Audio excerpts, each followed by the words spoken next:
Alright, welcome to my first ever video to this channel. I don't even have a name for it, so we're just gonna name it Isosi Igyoze, which is my name. And this is actually my second channel, which is gonna be mainly about just like fitness and working out and all that kind of stuff. So y'all do me a huge favor, hit that like and subscribe. And so what I actually plan on doing with this first video, I'm actually doing like a little series that's about 3 or 4 videos on patellar tendinitis and like my journey of getting rid of chronic patellar tendinitis or tendinosis. Actually, I've had it for almost 3 years for now, since 2017. I still have it to this day, but if I had, this is probably like the best like my knees ever felt in a long time though. And if I had to guess, I've probably gotten rid of about 95% of the pain in my knee.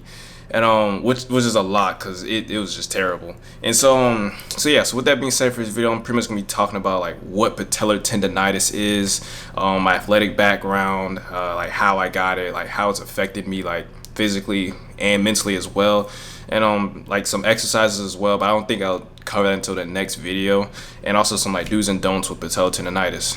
So yeah, so let's get started. Alright, so what is patellar tendinitis? So patellar tendinitis, also known as jumper's knee, is an injury to the tendon connecting to your kneecap, also known as your patella to your tibiofemoral joint. This tendon pretty much just like, it works with the muscles at like the front of your thigh to extend your knee so that you can pretty much just like run, jump, kick, and like climb stairs pretty much. So like this injury is like very common in athletes who play sports that involve like a lot of like frequent jumping, like for instance like basketball, which is what I play a lot, and in volleyball as well.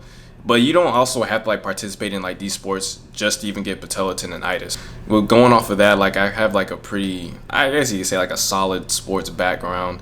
I played soccer from my age 4 to 5 to like I was about 16.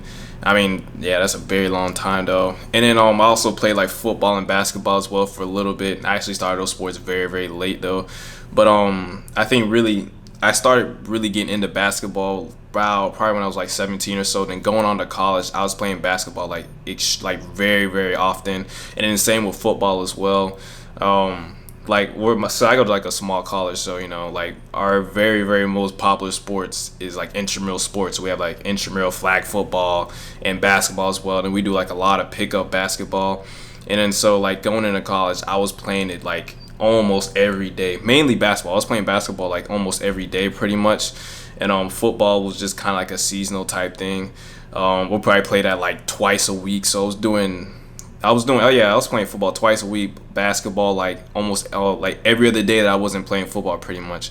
And then also trying to work out as well, trying to fit in. So I was pretty much doing like push and pull days as well. So imagine I'm sitting here trying to do a leg day, then the next day play basketball, and then probably the next day play football.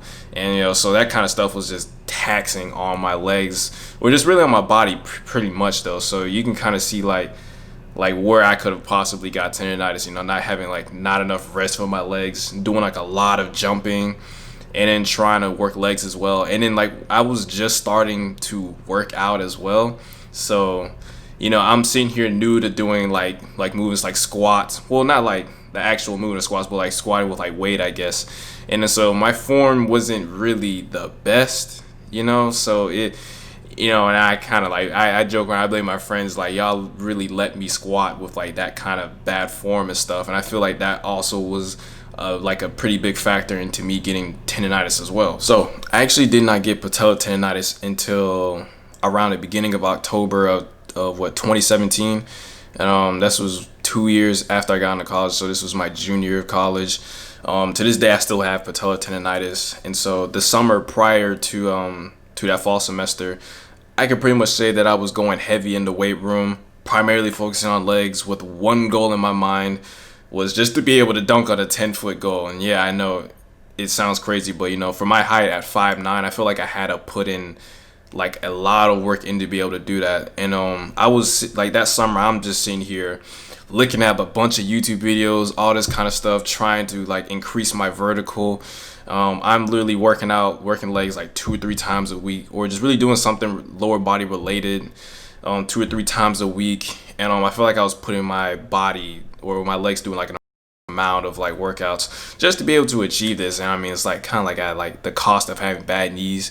I mean, like I wouldn't have known like doing all that could have like possibly caused bad knees, but I feel like really though, my squat form was bad, and like I said before, like my friends, I'm sitting here like, cause I was doing a lot of these workouts with my friends, and I'm just sitting here like, man, y'all have more experience than me at this, and y'all see me with this bad form, and I'm just like I'm sitting here thinking I'm doing good at it, and so also like not being able, not stretching as well, warming up, I would just like jump right into a leg workout of like squats or anything like that. I feel like that was also a cause of that as well. Lastly, like I would also go heavy like on plyometrics as well, trying to increase my explosiveness and my vertical as well, and doing like a lot of jump training and like weighted jump training as well. Doing that, of course, what I said before, no warm up, no cool down, no stretching, just go straight into it, and I just be done just like that. And I feel like doing all that jumping as well put like a lot of stress on my knees, and so yeah. So going into my third year of college, my junior year, I'm still like keeping up with my leg workouts. I probably decreased it to like twice a week, but then I'm also playing basketball like almost 2 or 3 times a week, and then like around like the end of October, then we started playing intramural flag football. So I'm just doing all types of running, jumping, and leg workouts, all that kind of stuff. And when I look back at it now, when I think about it, it's just like, man, I don't know how I managed to do all that. But to me, I find it kind of like insane. But like the tendinitis started, I feel like I really started to notice something wrong. It was probably about like mid-October, my knees were just pretty much just sore, and so like, okay, I feel it's just regular soreness. I'll take a few days off, and thought I'd be good. I go right back into playing basketball in my workouts, and then it would just come right back even worse.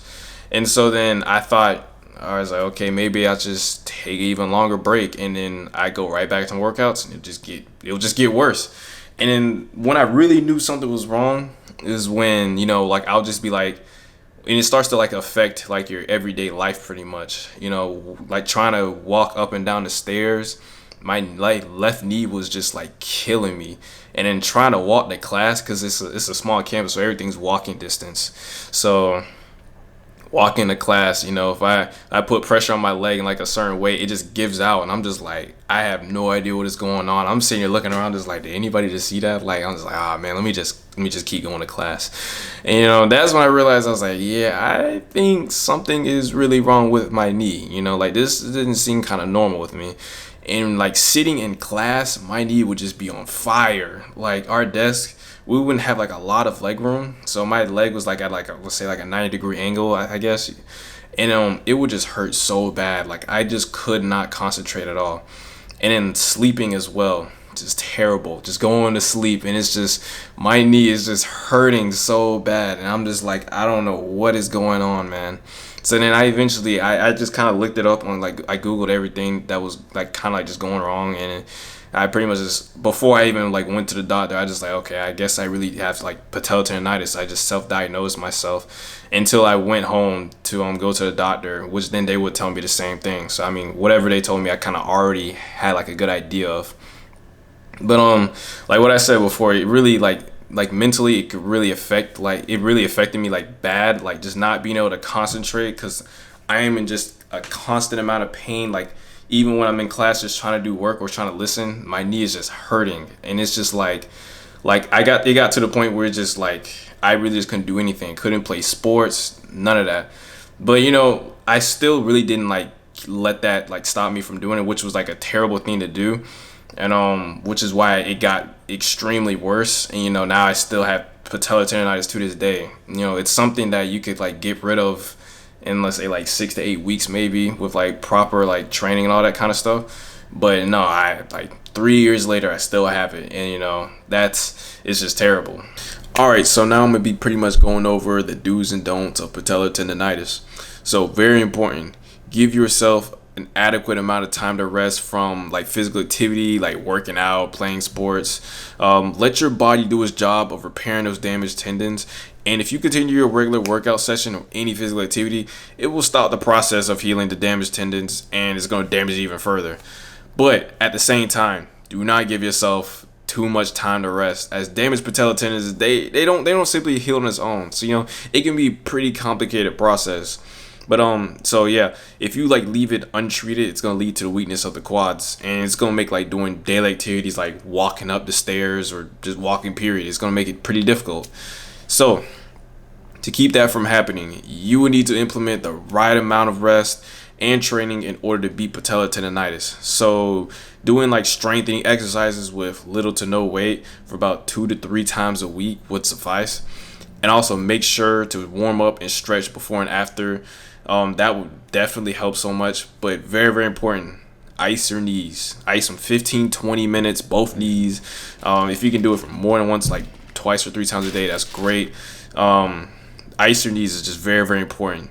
And also, like probably the most important out of all of this, don't jump back into your regular training after reducing the pain of your knees. That's one huge mistake that I've made.